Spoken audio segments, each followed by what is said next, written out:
반갑습니다. 소영주 소장입니다. 주식이 정말 힘들죠. 이제 6월의 마지막에 왔습니다. 저는 개인적으로 7월장을 상당히 좋게 보고 있습니다. 미국과 러시아, 유럽 모두 전쟁에 지쳐 있습니다. 어떤 식으로든지 답을 찾아야 됩니다. 더 길어지면 모두가 힘들어지는 글로벌 경제 속에 금리 인상, 인플레이션 문제 같이 맞물리면서 주식이 하루가 멀다 하고 오르락내리락 하방으로 가고 있습니다. 7월장 1분기와 2분기, 특히 2분기 실적들이 발표되면서 현재 과도하게 대한민국 주식이 떨어져 있는 것은 사실입니다. 그래서 저는 개인적으로 7월장이 국제 정세와 국내 정치와 경제가 같이 맞물리면서 살아나는 한 달이 되지 않나 조심스럽게 예측해 보면서 6월 마지막 방송을 한번 시작해 보겠습니다. 장일주식 한 주간 시세를 한번 살펴보겠습니다. 눈에 띄게 변한 것은 특이없고 빗성코리아가 15만원까지 가다가 17만원, 18만원까지 회복되는 모습을 보이고 있습니다. 두나무 연중 최저치 27만원까지 내려와 있습니다. 개인적으로 자사주 편입까지 선언한 상태에서 두나무의 행보가 상당히 뒤로 밀리고 있습니다. 원인은 이렇습니다.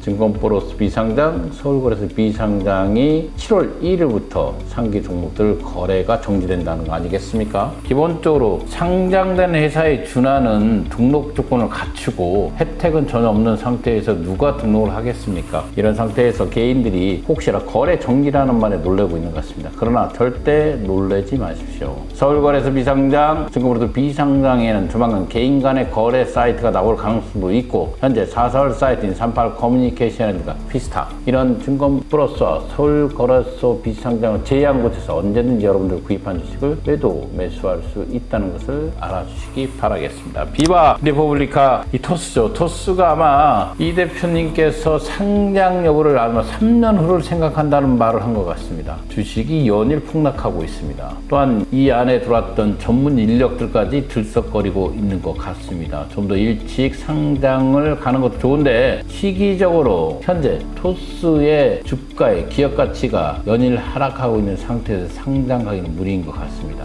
좀 더 시간을 두고 이 대표 말씀처럼 한 3년을 본다면 주식의 형태는 지금보다 더 밀릴 수 있기 때문에 토스는 좀 더 지켜볼 필요가 있다. 이 말씀을 드리겠습니다. EVR 스튜디오 13,000원까지 와 있습니다. 제1기획이 투자한 단가 15,000원 상당히 낮은 단가에 있고 모든 주식이 밀리고 있는 상태에서 그래도 건조하게 버티고 있는 회사다. 개인적으로 상당히 좋은 회사라고 말씀드렸습니다. 메타버스의 선도기업이었죠. 야놀자도 68,000원까지 밀렸습니다. 결정적으로 비전 펀드의 자금의 형태가 현대 집행되지 않는다는 소문이 돌면서 적자폭이 점점 확대되는 미래의 성장성의 발목을 찾지 않나라는 우려감이 같이 섞이면서 주식이 연일 밀리고 있습니다. K뱅크 상장 소식을 알렸죠. 오늘 거래소에 심사를 청구한다고 하였습니다. 이 K뱅크가 청구한다고 했지만 지면대 카카오뱅크가 상당히 안 좋습니다. 이 K뱅크 15,000원도 저는 고가라고 보고 있고요. 이런 회사들은 아직 매수할 단계는 아니다. 이렇게 말씀드리겠습니다. 당근마켓 60만원까지 내려와 있고 손절 변동 없습니다. 야나도 92만원대. 야나도나 EVR 스튜디오는 가장 밀리지 않는 주식 중 하나입니다. 저는 개인적으로 기간 투자 단가가 160만원을 넘어가고 있는 상태의 야나도는 좋아 보인다. 이렇게 말씀드리고요. 컬리 48,000원에 나와 있습니다. 이렇게까지 컬리가 밀리는 원인은 바로 적자폭은 적자폭이지만 상장될 기미가 점점 뒤로 밀리고 있다는 거 아니겠습니까? 현재 심사를 청구했습니다. 지금 3개월째 진행되고 있고요. 설령 지금 상태에서 심사가 승인된다 하더라도 현재 이커머스 특히 쿠팡의 주식이 안 좋은 상태에서 컬리가 상장으로 바로 가기는 어렵다는 소문이 돌면서 주식이 계속 밀리고 있습니다. 오아시스 37,000원 거래 없이 계속 밀리고 있죠. 현대 엔지니어링 조만간에 5만원 선도 깨질 확률이 높기 때문에 절대 보수적 관점을 접근해 주시기 바라겠습니다. 바디프렌드 7,000원까지 내려와 있습니다. 어디가 지하의 끝인가 보여주는 주식이죠. 큐라티스 9,000원대 다시 와 있습니다. 만원대 9,000원대 행보하고 있습니다. 큐라티스와 바디프렌드는 전 개인적으로 저평가주라고 여기 표현하고 있지만 정말 시장이 살아난다면 여러분들 지금 가격을 기억해 주시기 바라겠습니다.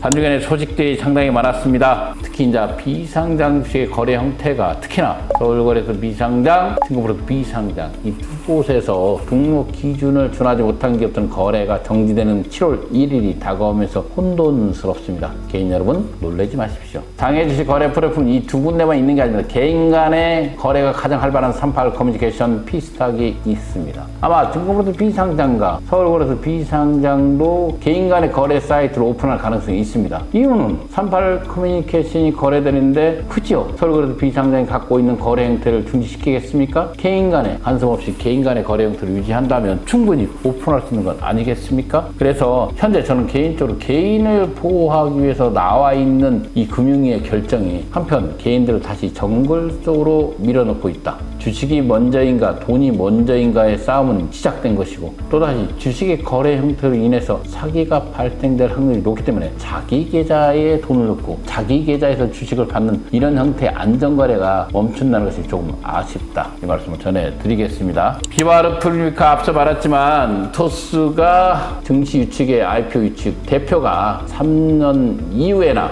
상장한다는 말이 돌면서 주식은 밀릴 가능성이 있기 때문에 이 종목 조금만 주의해서 접근해 주시기 바라겠습니다. 한국거래소에서 어제 현대 오일뱅크 정말 여러 번 청구했지만 드디어 승인을 냈습니다. 6개월 만에 현대 오일뱅크가 거래소에서 승인을 받았습니다. 통상적으로 45일 걸리는 승인을 6개월 만에 내렸습니다. 그만큼 현대 오일뱅크가 어려움 속에서 상장의 문을 두드리고 조만간에 상장의 로커가 들어가면 10월 달쯤 여러분들에게 이 주식이 상장된 주주로 선보이지 않을까 시가총액 한 10조를 예상해 보고 있다고 합니다.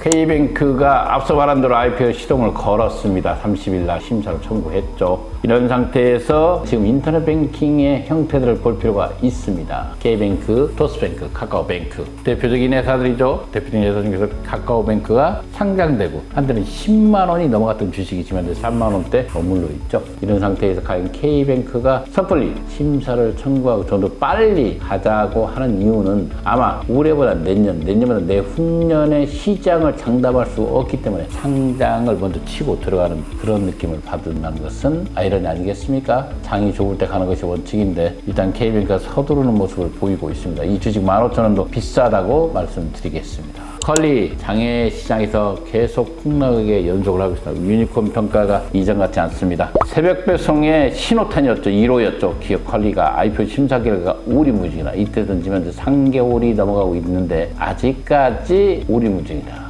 기본적으로 투자 심리가 현재 위축된 상태에서 마켓 컬리가 설령 심사를 통과한다 하더라도 제값을 받을 수 없기 때문에 연기할 가능성도 있기 때문에 주식은 계속 밀리고 있는 것 같습니다. 바닥치고 반등하고 있습니다. 바로 그게 어디죠? 빗썸이죠. 반대로 연중 최저치로는 업비트, 두나무 아니겠습니까? 이 두 개의 상반된 행토. 실은 현재 빗썸은 상당히 저평가되어 있습니다. 가장 큰 리스크가 바로 최대 주주의 리스크 아니겠습니까? 최대 주주가 속 시원하게 회사 팔고 가면 이 회사는 60만 원, 70만 원, 80만 원까지 갈 수 있는 회사입니다. 이 최대 주주의 문제점이 계속 발목을 잡기 때문에 현재 주가가 정말 낮습니다. 액면가 5,000원짜리 아니겠습니까? 두나무 액면가 100원짜리.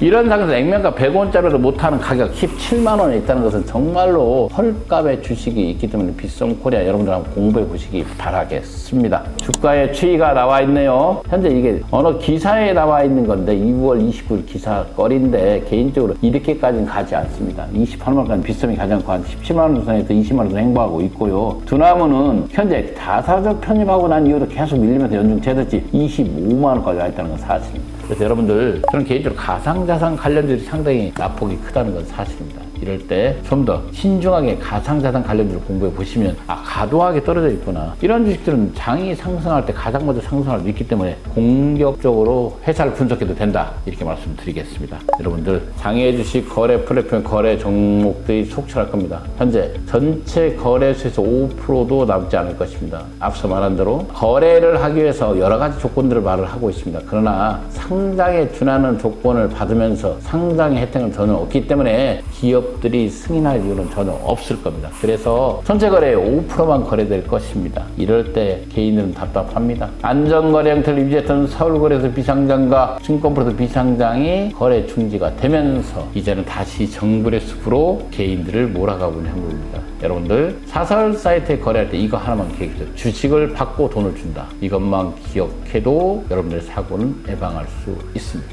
여러분들 힘들지만 힘내시기 바랍니다. 장은 반드시 좋아질 것입니다. 감사합니다.